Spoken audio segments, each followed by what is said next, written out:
They thought the late evening Greyhound out of Norfolk would be just another way to disappear, one more tired bus full of strangers, rain-streaked windows, and people too busy to notice a girl with crutches. So Emily Carter kept her head down. She had changed phones, changed routes, left 12 hours early, and carried one old duffel bag with a flash drive that could destroy men hiding behind badges and databases. Then she saw the empty seat beside an old man. He looked harmless. Gray hair, weathered hands, quiet eyes. But under the table lay a scarred German shepherd, still as a loaded weapon. Emily whispered, "Is this seat taken?" The old man moved his bag. The dog moved first. He stood between Emily and the aisle, staring toward the back of the bus. Then the doors hissed open. A man in a black coat climbed aboard. Emily's voice broke. "He found me. Before we begin, share the city you're watching from. We'd love to hear from you. And if this kind of story speaks to you, don't forget to subscribe and be part of the journey." Now, let's get into it. A cold November rain streaked the windows of the late evening Greyhound as it pulled out of Norfolk, Virginia, carrying tired strangers west toward Richmond. Tom Riley chose his seat the way old soldiers chose everything. Back protected, eyes facing the aisle, exits reflected faintly in the dark glass. At 78, he looked like a harmless old veteran folded into a bus seat, but harmless men did not sit that still. He was tall, even with age bending his shoulders, broad through the chest beneath a faded navy jacket, with large veined hands, swollen knuckles, short white hair, and a gray beard trimmed close around a hard jaw. His blue eyes were calm, but not soft.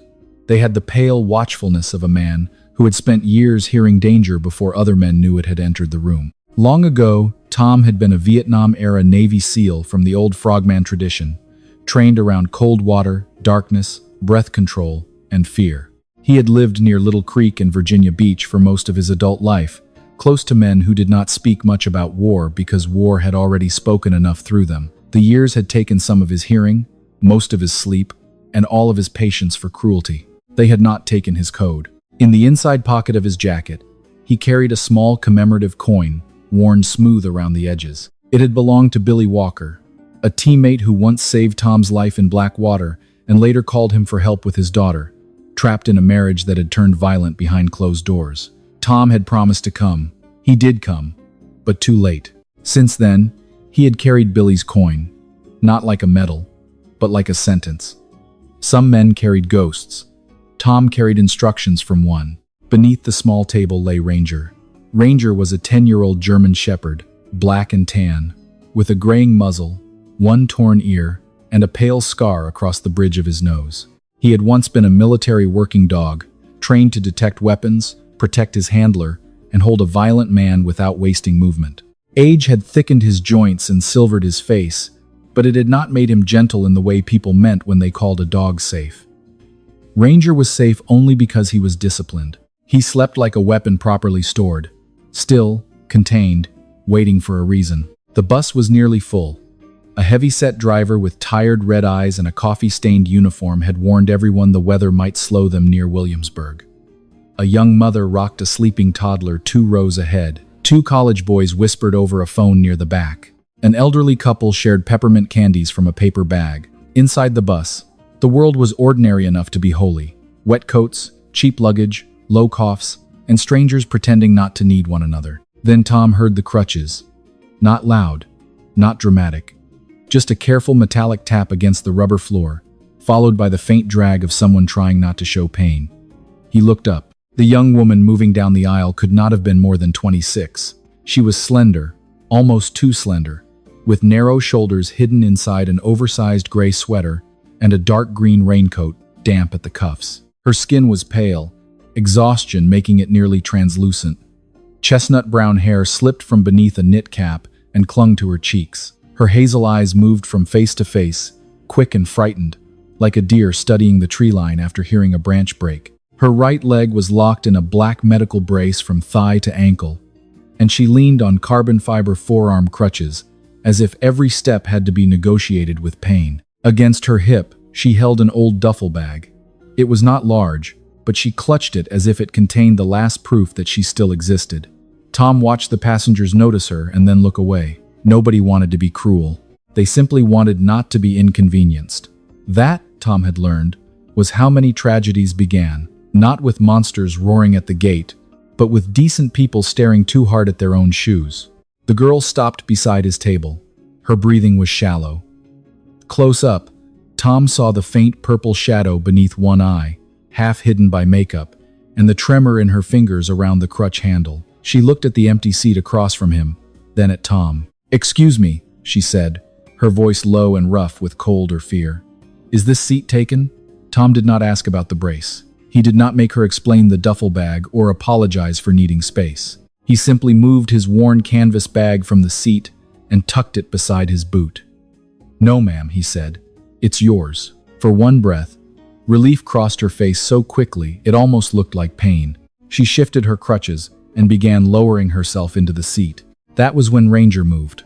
The old German shepherd rose from beneath the table without a bark, without a command, without even the scrape of claws. One moment he was sleeping at Tom's feet.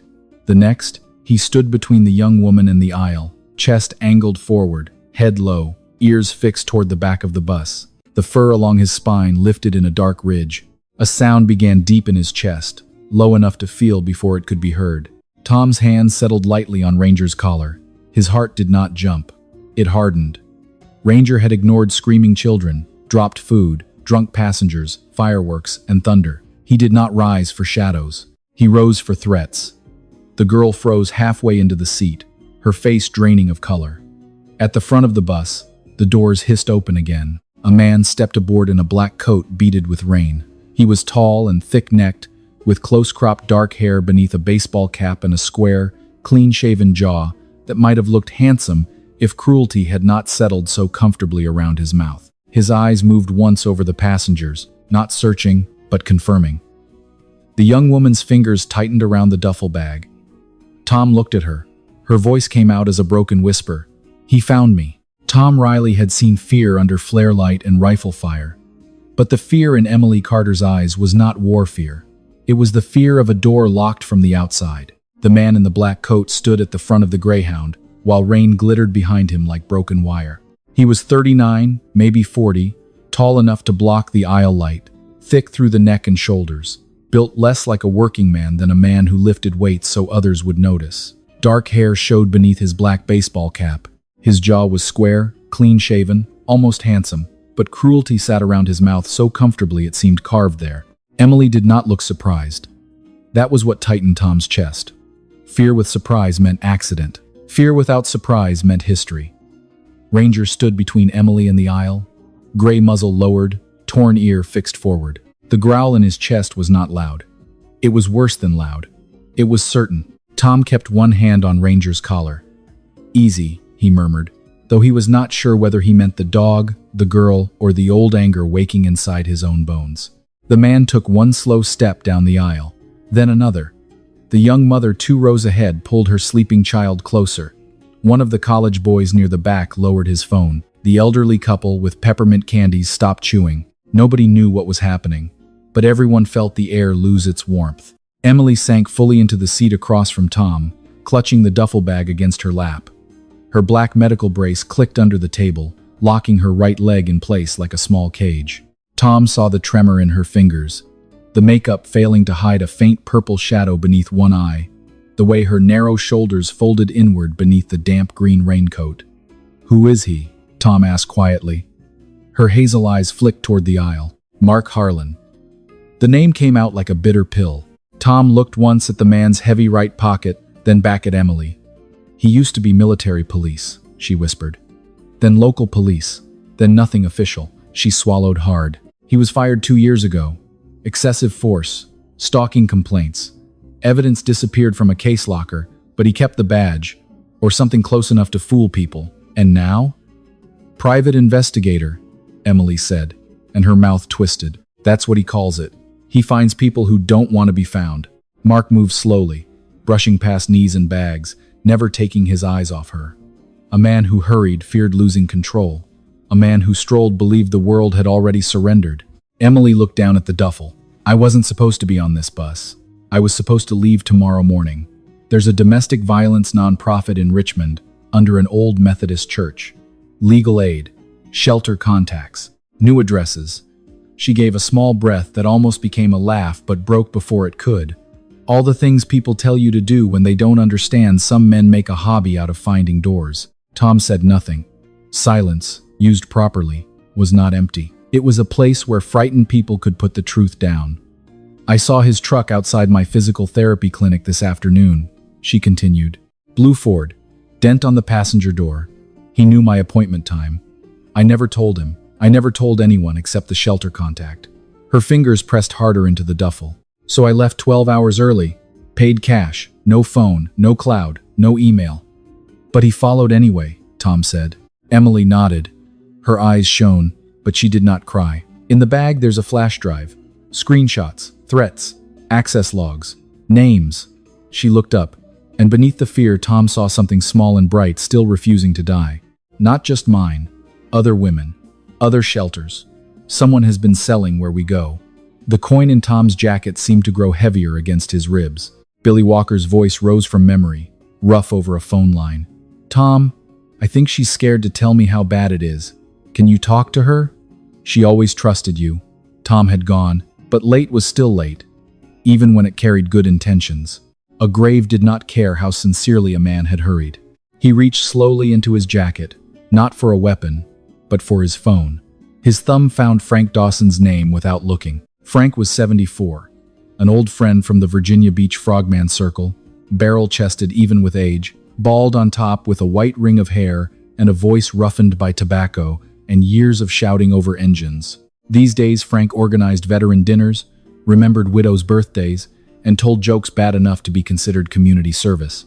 But under that warmth remained a man who understood danger in clean, practical terms. Tom typed with one hand. Trouble. Greyhound to Richmond. Girl has evidence. Harlan involved. He sent it. Mark was closer now. His eyes shifted to Ranger, and for the first time his smile thinned. Emily saw it too. Some small part of her seemed to breathe. Tom leaned forward. Listen to me, Miss Carter. You do not hand him that bag. You do not stand up unless I tell you. You keep your eyes on me. What if he says he's police? Bad men borrow good words all the time. The phone buzzed. Frank, where are you? Tom typed. Just left Norfolk. Heading west. He's on the bus. Frank replied almost instantly. Stay public. Don't play hero. I'm calling Linda. Then Mark reached their row. He placed one hand on the seat back beside Tom's shoulder and looked past him as though the old man were furniture.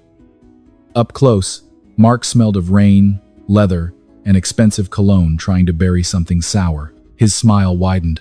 Emily, he said softly, sweetly, terribly. You forgot to say goodbye. Ranger's growl rolled beneath the table like distant thunder. Tom lifted his eyes to Mark's face and understood with cold certainty that Emily Carter was not merely running from a man. She was carrying the match that could burn down his kingdom. The young passengers saw an old man with a cane. Mark Harlan saw an obstacle in a faded navy jacket. Only Ranger seemed to understand that some old wolves did not need height to guard a door. Tom Riley did not reach for a gun. He did not raise his voice. He did not turn the Greyhound into a battlefield because one predator had decided to show his teeth. There were too many people trapped in that narrow rolling box of glass and steel.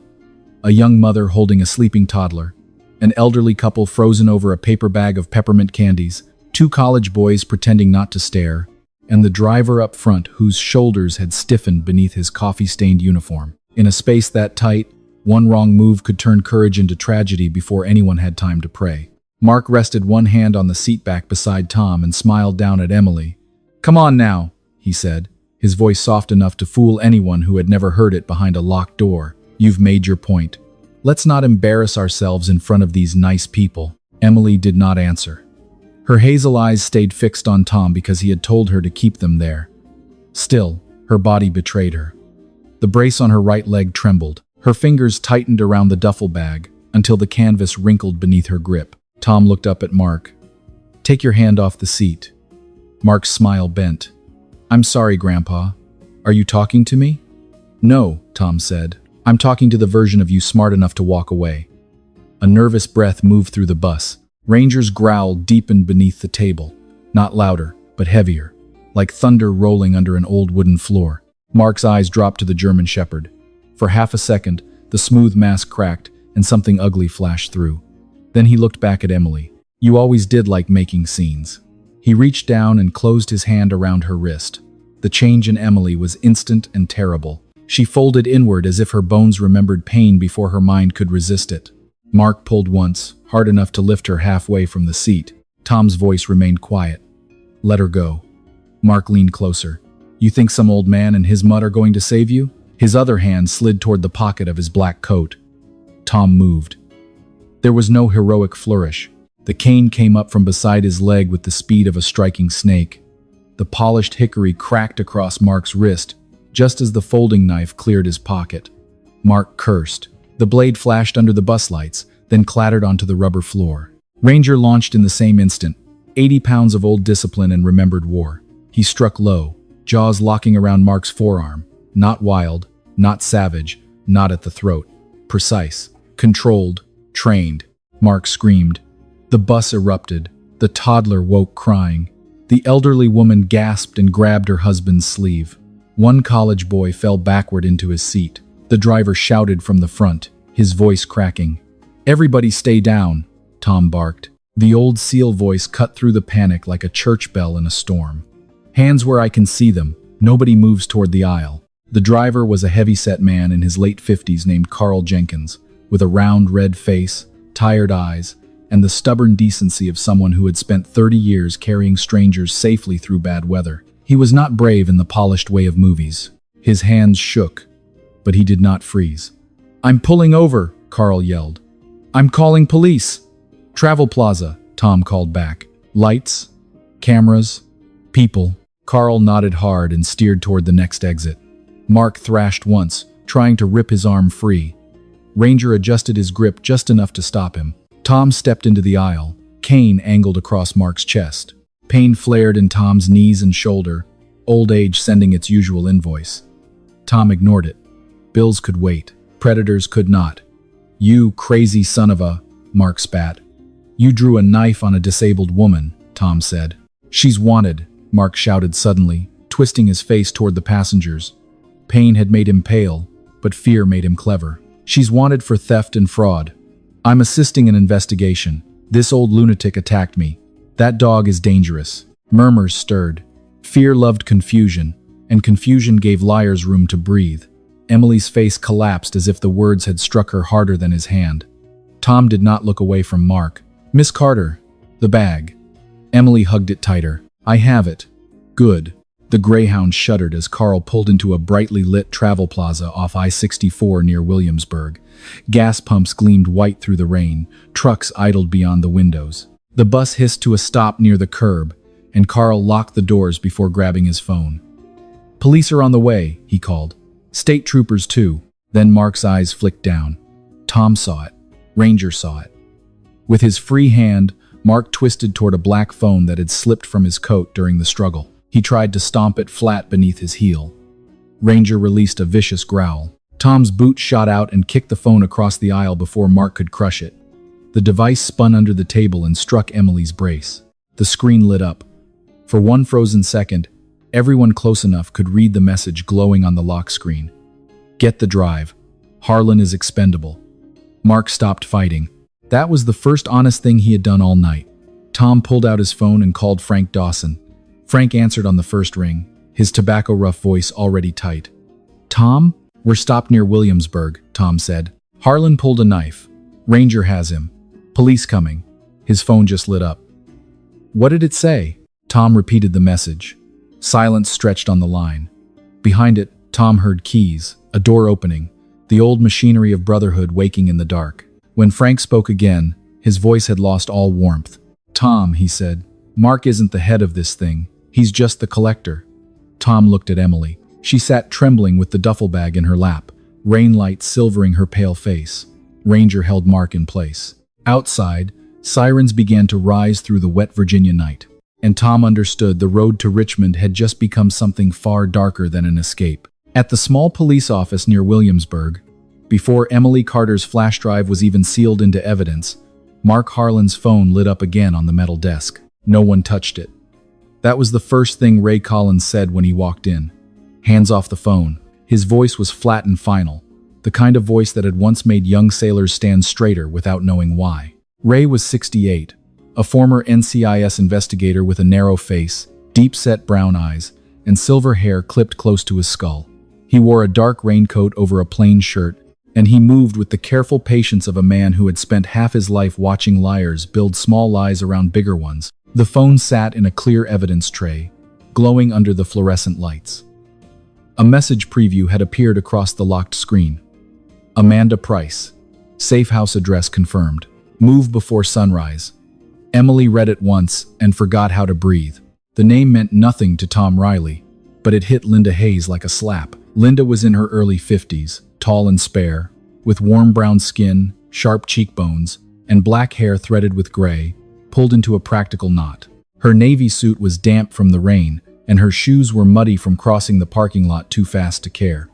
She was a legal aid attorney from Richmond, the kind of woman who did not pity frightened people. She believed them, and sometimes belief was the stronger medicine. Amanda has 2 kids, Linda said quietly. Emily turned toward her.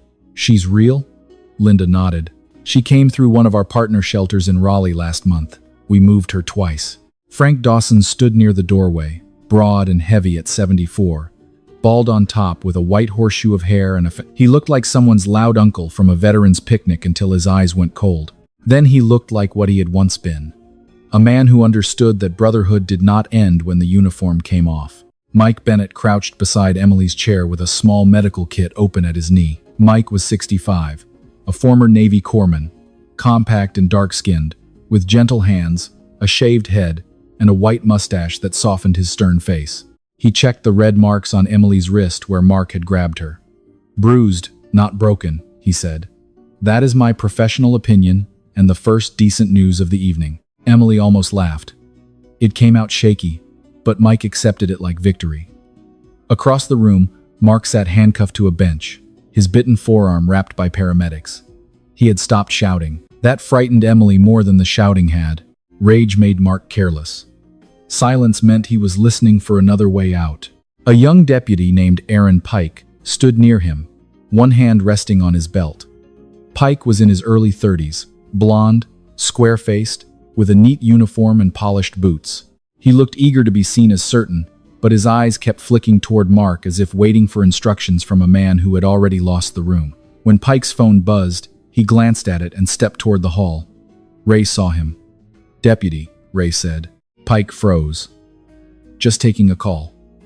"From who? That's not really your concern." Frank gave a short, humorless chuckle. "Son, when a safe house address just popped up on a suspect's phone, everything is our concern." Pike's jaw tightened. "We need to transfer Harlan to another facility. Procedure." Ray stepped closer. "Procedure is preserving chain of custody, isolating the suspect, documenting the phone, and calling digital forensics. Who told you to move him?" Pike did not answer fast enough. That silence shifted the room. Tom stood beside Emily, one hand resting on Ranger's collar. Ranger had been allowed inside only after Carl the driver and 3 passengers confirmed Mark had drawn the knife first. The old German shepherd sat at Tom's left knee, gray muzzle lowered, eyes locked on Mark with the ancient patience of judgment. He looked tired now, but not less ready. Linda placed Emily's flash drive into a small evidence bag. She did not open it. She did not plug it into anything. She wrote the time, location, and Emily's name in careful block letters while Ray watched. "This gets logged, bagged, and imaged by digital forensics," Ray said. "No curious fingers, no shortcuts. If this goes federal, the evidence stays clean." "If?" Linda asked. Ray looked at Mark's phone again. "No. When?" Emily stared at the evidence bag. It looked impossibly small for something that had cost her sleep, blood, and almost her life. "Mark said no one would believe me," she whispered. Linda's face softened, but her voice stayed firm. "That is what men like Mark say, when they are afraid someone finally will." Then Linda opened her folder and spread a summary sheet on the desk. No private addresses, no full names, just first names, dates, and state abbreviations. Amanda, NC Grace, VA. Helen, MD, Marisol, FA, Beth, NC. Women who had moved. Women who had changed numbers. Women who had gone to shelters and still been found. Emily looked at the names until they stopped being ink.